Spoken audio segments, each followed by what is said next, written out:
सवाल उठता है कि एक ऐसा बच्चा जिसे हमेशा किनारे कर दिया गया हो, वो पूरे देश का नेता कैसे बन जाता है।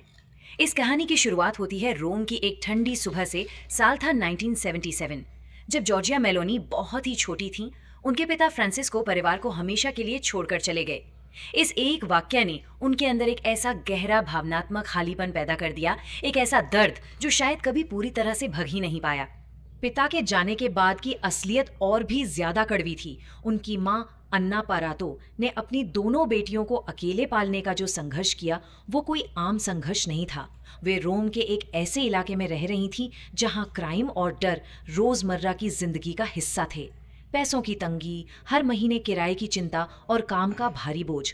उस छोटी सी बच्ची ने ये सब बहुत करीब से देखा था। उनकी परवरिश किसी परी कथा की तरह बिल्कुल नहीं हुई थी। और ये मुश्किलें सिर्फ घर की चारदीवारी तक सीमित नहीं थीं। स्कूल में अपने वजन की वजह से उन्हें लगातार चिढ़ाया जाता था, बुली किया जाता था। लेकिन ध्यान देने वाली बात यह है कि बजाय इसके कि ये सब उन्हें तोड़ देता, इस प्रताड़ना ने उनके इरादों को एकदम फौलाद बना दिया। इस अकेलेपन और मजाक से बचने के लिए उन्होंने इतिहास की किताबों, युद्ध की कहानियों और महान नेताओं के किस्सों में पनाह ली। और असल में यहीं से उनके अंदर राष्ट्रवाद के बीज बोए गए थे। तो अब आते हैं उस राजनीतिक उत्प्रेरक पर जिसने सब कुछ बदल दिया। चलिए देखते हैं कि ये सफर कैसे आगे बढ़ता है। 1992 का वो दौर इटली के लिए एक भयानक राजनीतिक संकट का समय था। हर तरफ बड़े पैमाने पर भ्रष्टाचार के मामले आ रहे थे, माफिया के हमले देश को हिला रहे थे।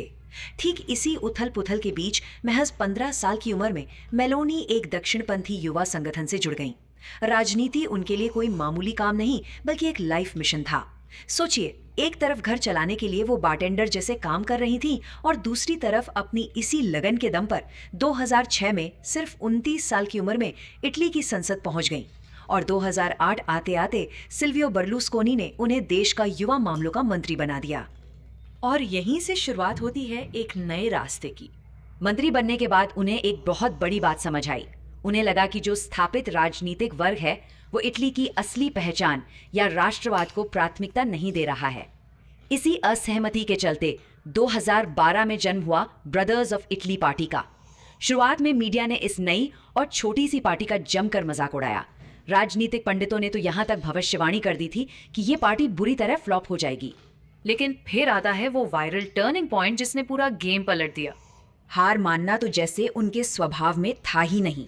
उन्होंने छोटे शहरों और गांवों में लगातार जमीनी स्तर पर कैंपेनिंग की और ये बात बहुत ही शानदार तरीके से एक खास पल में नजर आई। उनका वो वायरल भाषण। उन्होंने मंच से कहा, मैं जॉर्जिया हूं, मैं एक महिला हूं, मैं मां हूं, मैं इटालियन हूं, मैं क्रिश्चियन हूं और मेरी पहचान मुझसे कोई नहीं छीन सकता। इस एक भाषण ने पुरानी उबाऊ राजनीतिक भाषा को किनारे कर दिया और सीधे तौर पर आम कामकाजी वर्ग के गुस्से और जज्बातों को छू लिया। 2018 के बाद का माहौल समझना यहाँ बहुत जरूरी है। देश में बेरोजगारी तेजी से बढ़ रही थी, इमिग्रेशन को लेकर लोगों में बहुत ज्यादा चिंताएं थी और इटली एक गंभीर आर्थिक संकट से जूझ रहा था। जनता पुरानी राजनीतिक पार्टियों से पूरी तरह आजिज आ चुकी थी।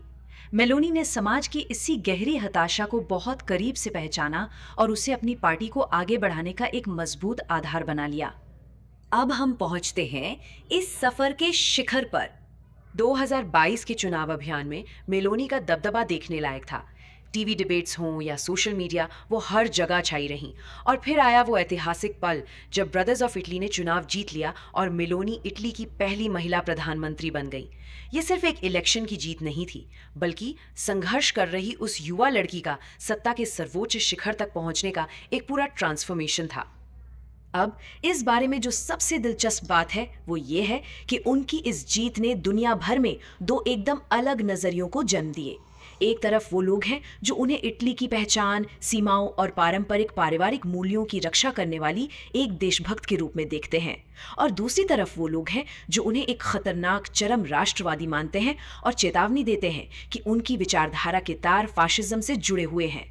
उनकी जीत ने सच में यूरोप में एक गहरी बहस और ध्रुवीकरण पैदा कर दिया है। एक प्रधानमंत्री के तौर पर उनकी नीतियां उनके इन्हीं विचारों को साफ साफ दिखाती हैं। उन्होंने इमिग्रेशन और बॉर्डर कंट्रोल पर बेहद सख्त रुख अपनाया है। इसके अलावा परिवार समर्थक नीतियों और नेशनल टैक्स रिफॉर्म्स पर उनका खास फोकस रहा है। हालांकि इतालवी राष्ट्रवाद के इस कड़े बचाव के चलते अक्सर यूरोपीय संघ के साथ उनके कूटनीतिक तनाव की स्थिति भी बनी रहती है। इतनी बड़ी राजनीतिक जिम्मेदारी और सत्ता के बीच उनकी निजी जिंदगी भी लगातार सुर्खियों में रही है। हाल ही में पत्रकार एंड्रिया जाम्ब्रूनो के साथ उनका अलगाव काफी चर्चा में रहा, लेकिन इन तमाम मुश्किलों और दबावों के बावजूद वो सार्वजनिक रूप से अपनी सबसे बड़ी ताकत सिर्फ एक को मानती हैं, और वो है उनकी बेटी।